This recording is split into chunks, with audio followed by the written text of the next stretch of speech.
Sang nata ngandika alon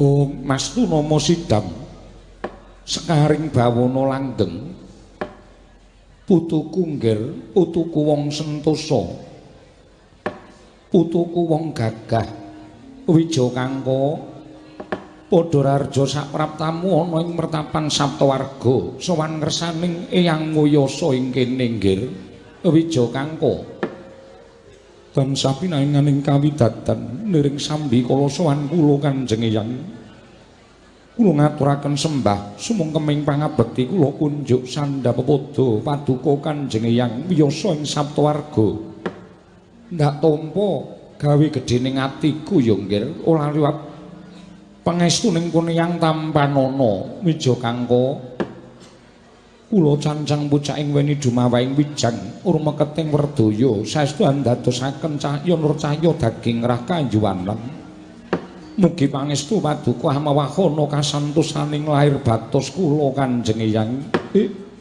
Om Mastu Nama Sidam Sekaring bawana langgeng ya putu muga-muga apa kang dadi ucaping kono Eyang numusana kelawan uripmu ya nggir prayogakna nggonira ngadhep nun inggih sampun boten kirang prayogi piswanipun ingkang mayah pun Wijakangka pinten tangsen putuku nggir padha prayogakna ya bocah bagus pinten tangsen Kanjeng Eyang sampun boten kirang prayogi piswanipun ingkang mayah pun pinten kula ngaturaken sembah pangabekti kula kunjuk Kanjeng Eyang Kanjeng Eyang kula ingkang mayah pun tangsen kula ngaturaken sembah pangabekti kula kunjuk iya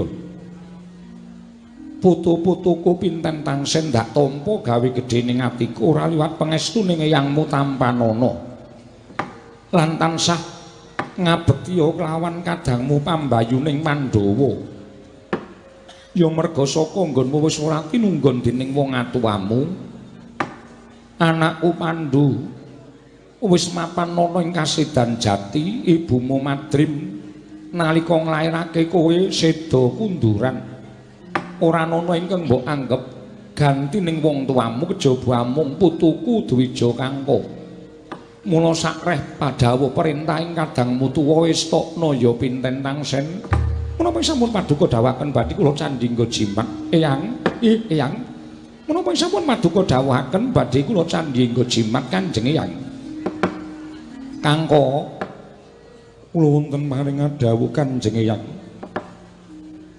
Gurawalan nggonmu sowan ana ing ngarsaning kono Eyang ketitik kodheng penggalihing putuku Wijakangka kasinggihan mekaten guragapan sareng kula nampi dawuh paduka Kanjeng Eyang kadhawuhan supados sowan wonten madyaning pecrabaan ing Saptawarga mugi kepareng Mbabarana dhateng ing wayah wonten wigatos menapa Kanjeng Eyang keparenga paring dawuh dhateng wayah pun Wijakangka kula nedya nganglungaken jangga nilingaken karna upami ingkang wayah menika nandhang kalpatan dosa menapa ing badhe kula sandhang pidendhan menapa ing kedah kula lampahi ingkang wayah mboten badhe selak nanging upami kula badhe nampi kanugrahan saking paduka Kanjeng Eyang mugi keparenga Mbabarana lajeng lelabetan menapa ingkang sampun kula tindakaken Kanjeng Eyang Wijakangka aja kaduk ati kadron penampa yektine Eyang mundangu kelawan sira ora perkara nggonira duwe keluputan tumraping Eyangmu ing Saptawarga nanging pancen ana bab ingkang bakal ndak kandhakake marang sira putuku bocah bagus mara ora usah dadak tidha-tidha sarta walang ati jroning atimu rada nyaketa nggir nggonmu ngabyantara aja nganti tumpang suh nggonmu bakal nampa pangendikaning Eyang Nguyasa ing Saptawarga Wijakangka Handra ingkang Puspita rum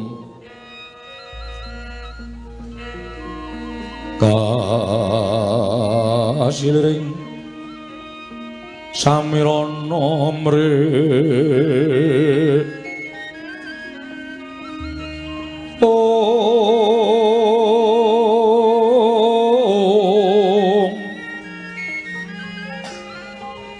sekar kadung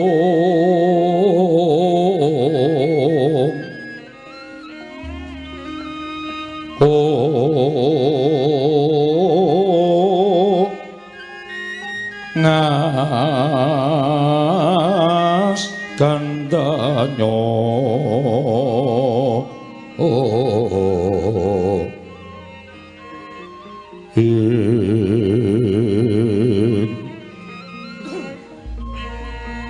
mawe raras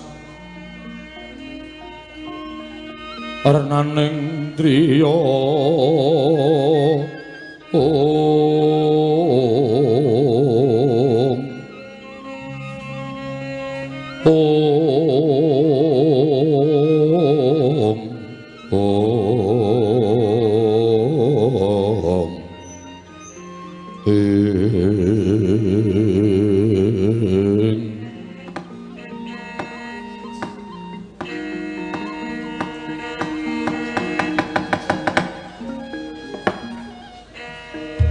putuku ngger putuku wong bagus wija kangka wonten timbalaning ngadawu Kanjeng Eyang anane sira ndak caketake sowan ning Saptawarga sayekti sejatinipun Eyang wis nampa gelagat lan pasemon ingkang kurang prayoga ingkang magepokan kelawan kamukten negara Ngastina ngger sasmita wis ndak tampa bola bali ingkang ana gandeng cenenge kelawan negara Ngastina ingkang diasta dening wong atuwamu ya kuwi Kaki Prabu Dastarastra. Mongko saknyatane Dastarata kuwi minangka dadi ratu wakil, Ngastina dititipake dening wakmu ya kuwi Dastarata dening wong tuamu Prabu Pandhudiwayana ya anakku ingkang wis mapan ning swarga loka. Nanging semune impen ingkang ndak tampa sasmita ingkang wis ndak tampa mau jumbuh kelawan lakon ingkang dilakoni dening putu-putuku Pandhawa. Wangune Dastarata ngibarate kaya dene wong ngemut gula krasa legi, wekasan emoh nglepeh.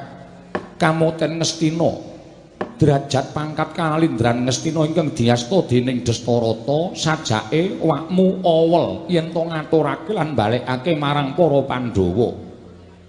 Apa to sababe dinipun Eyang kandha kaya mengkono ngertiya us bola bali Pandhawa tansah disingkir-singkirake dening saka negara Ngastina Pandhawa tansah disingkang-singkang dening para Kurawa supaya aja nganti Pandhawa mapan ana ing negara Ngastina kaya titi kelungguhan samengko nganti pirang-pirang pawadan sarta dasar ingkang ora ketemu ngakal kaya ucape anakku Dastarata ingkang ngandhakake Pandhawa kudu nglakoni hukum donya ya kuwi kasitrakake ana ing sendhang 7 tumuli kapindhah ana ing sendhang 9 mongko saknyatane ora ana keluputan ingkang dilakoni dening para Pandhawa nanging sabab saka akal ukile ya kuwi Patih Ngastina ingkang aran Harya Suman ingkang mestine kepengin milik marang kamukten negara Ngastina wekasan Pandhawa kudu nglakoni urip ana ing sendhang 7 lan sendhang 9 tumuli ndak kanthi marang Saptawarga iki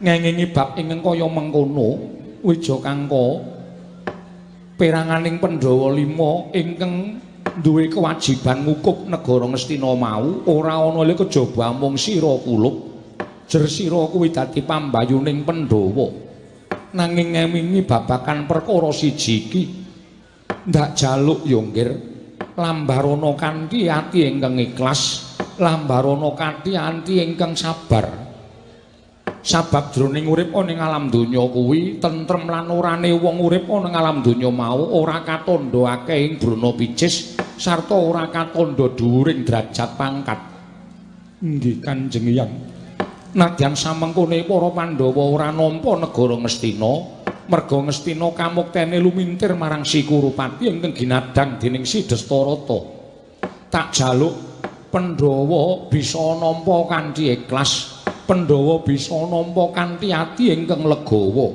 Sabab yen to nganti Pandhawa cukeng utawa Pandhawa adreng njaluk negara, mongko Kurupati sakurawane padha cukeng kuwi negara. Menyang endi parane Tan Wurunga mung bakal dadi regejegan. Mongko padha-padha turasing Begawan Wiyasa, Pandhawa ya putuku, Kurawa ya putuku.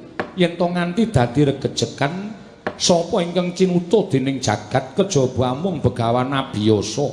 Sinengguh aku wong tuwa ingkang ora bisa mulang karawan putu-putuku satemah padha rebut kamukten negara Ngastina. Menapa ingkang paduka dawuhaken Kanjeng Yang badhe kula estokaken dawuh syukur nggih Dwija Kangka syukur. Aku mau wis kandha karo kowe, lambarana ati ikhlas, lambarana ati sabar. Merga tentreming urip ana ing jagat mau ora katandha akeh ing brana picis lan ora katandha dhuwuring derajat lan pangkat. Percaya wong kang tansah nampa marang kodrating Wang Mahanasa, wong kang tansah nampa marang pestining sing gawe jagat, sayekti ing kono bakal antuk kanugraning Wang Mahawidi. Ya mung mangsa kala besok kapan pune yang durung bisa netepake. Nggih Kanjeng Yang, menapa ing paduka dawuhaken badhe kula pundi nggo jimat lan inggo sepriki kula dereng wonten niat nanjihaken perkawis negari Ngastina. Upami sakmangke Rama Adipati Dastarata maringaken praja menika dhateng kadang kula pun Kakang Mas Kurupati. Sami kemawon Pandhawa ngraosaken kamukten jer Kakang Kurupati menika ugi darah daginging para Pandhawa menika tasih sederekipun para Pandhawa. Iya, Dwija Kangka pancen apan bener kaya mengkono. Lan tak jarwani, sejatine wis ora suwe meneh wis ana rasan-rasan saka Dastarata bakal njumenengake si Kurupati minangka dadi Prabu Anom. Ingkang mengkono sak mangsa Dastarata lengser keprabon. Ingkang gemanti keprabon ing Ngastina ya si Kurupati ya kadangmu tuwa. Mula babakan perkara iki sira tak paringi dawuh luwih dhisik supaya bisa nata marang atimu. Yen to mangsa kala besok krungu yen to Kurupati kadangmu tuwa, pambayuning Kurawa lenggah dampar kepraboning Ngastina. Lan ngertiya sing jeneng sira para Pandhawa urip ana ing alam padhang kuwi dikeparengake kudu bisa njunjung kelawan derajating wong tuwa. Apa to sababe pune yang matur kang kaya mengkono? Dwija Kangka wonten dawuh Kanjeng Yang, marem-mareming wong tuwa nadyan wis ora urip ana ing alam padhang, wis mapan ing kasuwargan jati. Nanging kaya ngapa bungah atine wong tuwa yen to nyumurupi anak-anak ingkang isih urip ana ing alam padhang bisa mikul dur mendem jero karo wong tuwa kanthi tumindak ingkang becik, tumindak ingkang sarwa bener, ora ninggal marang unggah-ungguh, ora ninggal marang tata krama. Luwe-luwe kaya ngapa bombonging wong tuwa dene sira ingkang pinutakake dening Prabu Pandhu ora ngajab marang tinggalaning wong tuwa. Muktining wong urip ana ing alam padhang mau yen to bisa yasa sarta bebadra dhewe kuwi muktine wong urip. Tegese uripe ana gunane tumraping bebrayan akeh, ora mung urip-uripan mung tansah njagakake marang tinggalaning wong tuwa. Inggih Kanjeng Yang, mula kang sangka kuwi nggih Wija Kangka. Ing angka loro satemene ana bab ingkang ndak bakal ndak kandhake marang sira. Ya kuwi ora ana le kejaba mung nggone pune yang nalika semono bakal peparing kelawan wong atuwamu, nanging satemene ora pineske wong atuwamu nampa peparinging pune yang. Pune yang kagungan pusaka ingkang aran ya kuwi Lengatala. Wondene gegayuwaning pune yang Lengatala iki be nalika semono bakal ndak paringake marang Atmajaku Prabu Pandhu. Nanging tinemune Pandhu wis ndhisiki sowan marang panguwasaning dat kang Murwengdat. Mula pusaka ndak simpen ana ing Saptawarga. Ingkang wigatine mengko bakal ndak paringake marang putu-putuku kabeh. Tegese Pandhawa ya bakal ndak paringi, Kurawa ya bakal ndak paringi. Merga yen to nganti sewiji-wiji ora tak paringi mengko mundhak tetel kabrahmananing pun Eyang. Inggih Kanjeng Eyang. Lan apa to ingkang dadi kekuwataning Lengatala?